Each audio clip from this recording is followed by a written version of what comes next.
Okay ka lang? Enrico! Oh, Enrico Monteverde. Ikaw si Enrico Monteverde.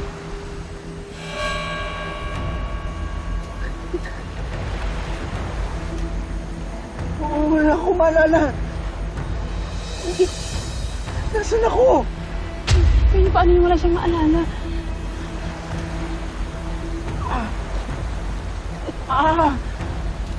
Ano nangyari sa akin? Ah! Ah!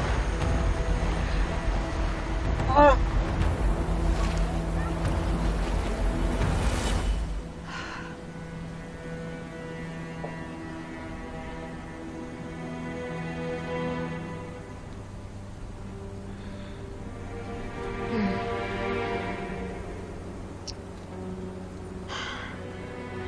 I'm just a little worried, Tyrone. You know about Enrico's background very well. Reserve siya sa military. What if he survives? Serena, kahit makasurvive siya, yung mga pulis na bahala sa kanya. Nakausap ko na silang lahat. At malinis sumabaho yung nakausap ko. Maliit yung chance ni Enrico na makaligtas sa lakas ng bomba na ginamit sa yate niya. In the meantime, magpahawa ka na lang. Ipakita mo sa kanila na affected ka sa pagkawala ni Enrico. Kahit totoo naman na napatay natin siya. Okay? Bagay. Konting panahon na lang. Apapa sa akin na lahat ng kayamanan ni Enrico.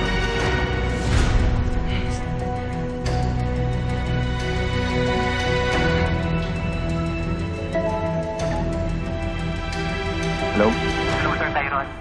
May bisita po si Ma'am Serena dito sa garden. Sige. May bisita ka rin. Sino?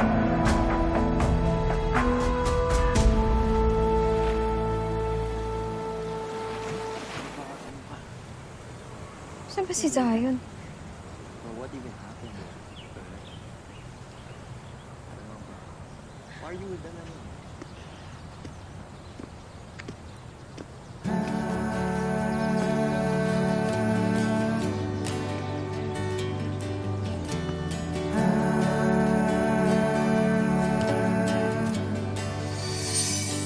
Finally, nakita rin kitang pasaway na teddy bear ka.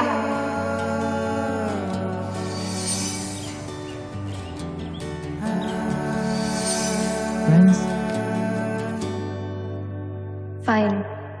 Friends. Nariyan ka pa ba? Matagal na ang panahon nung muling magkita. Naaalala mo All this time, ikaw si Captain Serenade? Ikaw yung nasa mascot na yun kahit nung nasa Manila pa tayo? Yeah. Kaya hindi ko masabi sa'yo kung sino ako eh. Hindi ko talaga alam, mapipili ko. Prank ba to? Ay, super sikat ka, tas nagbabasing ka. Paano pag may nakakilala sa'yo? Yung sinabi ko sa'yo tungkol sa controlling dad ko. Totoo lahat yun.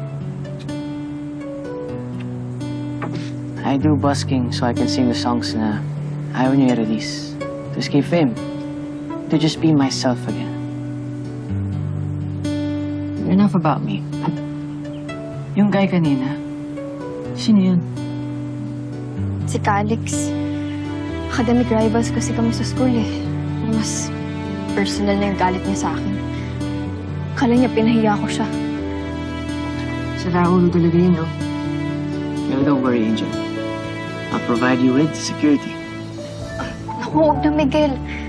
Ayoko pang maging hassle sa'yo, tsaka mas lalo na ako ibubuli ng mga buwang sa Brighton Bay. Pero, thank you sa concern mo, ha. Salamat din sa pagligtas mo sa akin kanina.